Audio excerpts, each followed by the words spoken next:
The name for Bendigo in Chinese is Dai Gam San, the big gold mountain. That's why they all came here, to make their fortune. Some did, of course, but a lot didn't.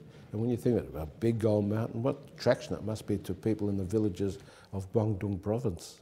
And of course we've got the Irish, the Cornish, the Germans, the Italians, and all sorts of people came here for the mining. During the peak of the gold rush, about 1 out of every 4 to 5 people were Chinese, so there was a very large settlement here. And it was fairly harmonious existence most of the time. No real mass riots or anything as happened on some of the other gold fields. And then of course after the gold rush people leave Bendigo and Central Victoria because it became a lot quieter. The organisers of the city decided to have a fair, a festival, and this was called the Bendigo Easter Fair, and it was used to be a fundraiser. To raise money for the Bendigo Base Hospital and what was known then as the Benevolent Asylum. And because the Chinese had colourful ceremonies in their camp, they said, what about joining with us? Which they did. They're only too grateful to do that. They put on a performance and it was really well received, and some of the papers actually wrote up that it was the highlight of the Bendigo Easter Festival. So from that time onwards, the Chinese were always invited to participate. And this was a great way for them to show their culture and show their traditions in the public arena. And really it was the first introduction of Chinese culture to Australia.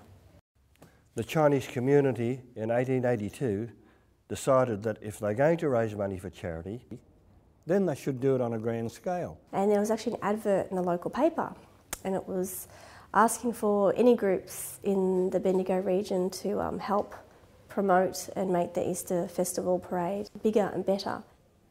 So the leaders of the Chinese community of the day, they placed a levy on every Chinese in Bendigo and surrounding districts. And they raised over £750, enormous amount of money. And they sent that to Canton, and they actually bought over 100 crates of textiles, costumes. There is still a large amount of that collection that remains here at the museum. The costumes were silk, gold bullion thread. They're now priceless and regarded as the best collection in the world. And it's interesting, the regalia was once kept in the Chinese camp, what was called Emu Point. That's North Bendigo, where the Joss House is.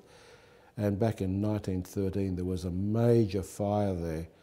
The first thing the Chinese community did was to go into the building and retrieve all the objects. The rest of the camp burnt down, but luckily everything from the 1890 period was preserved. They didn't worry about their own belongings. They had to preserve all these regalia. The costumes were really important because what it allowed was an integration into society.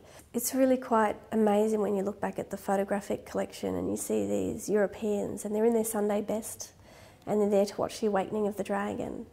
And they're quite frightened. They're here in Chinatown, and it's always been considered during that time a scary part of town because, you know, they spoke a different language and they ate different things, and it smelt a little bit unusual with the incense burning.